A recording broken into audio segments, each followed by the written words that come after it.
Welcome this morning to the Wingecarribee Adult Daycare Centre, where we'll be running through a training session on the new audiovisual system. This system consists of their existing TV, their existing VCR and DVD player, and a new audio system that runs through 3 zones in the venue. Those 3 zones are the main hall, the wing, and the outside area. When using the TV, first we need to grab the TV remote control and then switch the TV on. We can then use the TV as normal to pick what we'd like to play, whether that would be free-to-air television, the smarts such as YouTube or Netflix, or using the recorder. To go over that, if you need to use the recorder, you press the home menu, then move across the screen to all the inputs, and then we can select them, attach the TV here. Once we've found what we would like to play, we need to select the audio from the audio system. To do that, there are 2 ports labelled on the control panel here. One is labelled TV. When we select the TV, the audio will then come through the speakers. For the purpose of this, I'll now mute. We can then adjust the volume by pressing up and down on these bottom 2 keypads. The mute button is just above that there. Following on, let's say we'd like to play some music. To play music, one of the common options used in the venue is YouTube. So again, with the steps we just followed, we will turn the TV on, select YouTube, pick the TV input, adjust our volume accordingly. The next step we can do is choose CD. We have a combination player underneath here, which allows us to play CD, FM, and Bluetooth. Because it's a combination player, it can only do one thing at a time, and it does that in priority. So what that means, Bluetooth comes first, then CD, then the radio. To connect to the Bluetooth, we press and hold the green pairing button, which is illuminated on the player, and then the light will blink 3 times. When it blinks, open up your device, your selected phone or tablet, and then choose AUMYCD, which is the model number listed on the front of the machine. Once you've selected the model number, there will be a PIN code. The PIN code you need to enter is listed in the manual section, and there will be a small printed sheet with that for you there. You can pass the PIN code around to other staff members or guests who need to play music through the system.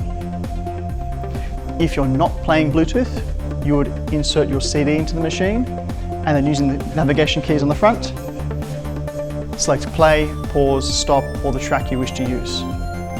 There is also a remote control for navigation if you feel more comfortable using a remote other than the front panel buttons.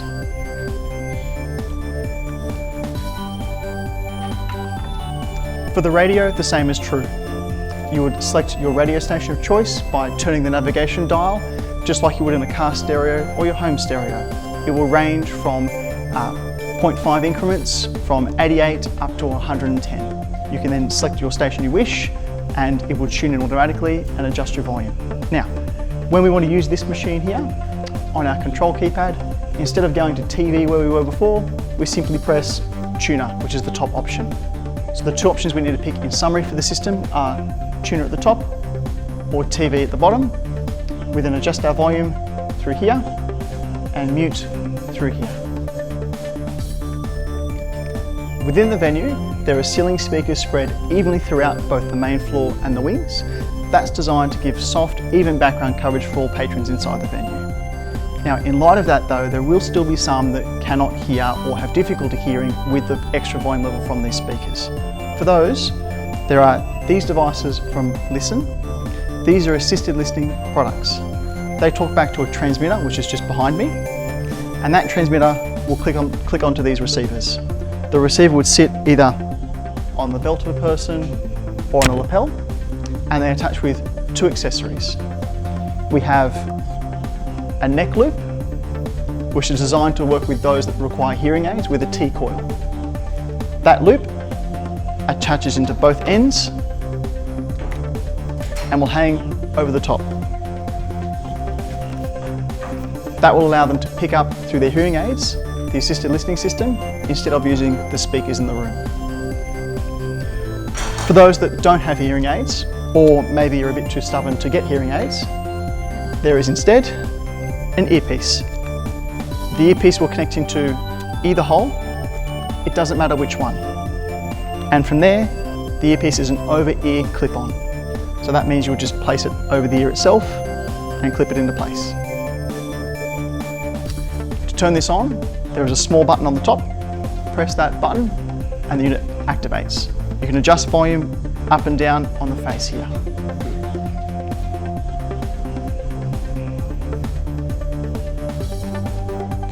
The next piece of equipment we have to talk about is the wireless microphone. This microphone is a belt pack variety, so it sits on the side of you and attaches with two options. We have either a lapel, which we can attach on our collar or blouse, or there is a headset. The headset is a beige headset designed to discreetly sit within the skin and offers us two benefits. The first benefit is when wearing a headset, when we move our head, the microphone follows us. If we have a lapel on, shown here in the training video, and you will hear this in the training video, if I stand stationary, move my head to the side, my speech is directed away from the microphone, changing its pickup. So if we would like to move around and roam the room and turn, it would be best to use the headset. If we stand rigid in one spot, it would be best to use the lapel. Both microphones attach into the top of our transmitter, and they both have the same cable connection. When they attach, there's a single on-off switch to turn the system on, and it pairs automatically to us here and plays through. We don't adjust the volume for the microphone, we only adjust the volume for the rest of the system. That way we can turn down the music behind us while still talking loudly over the top. All the accessories for the system are stored inside the right-hand cupboard. This includes our assisted listening device, our microphones, our manuals, and the Blu-ray player that is no longer required.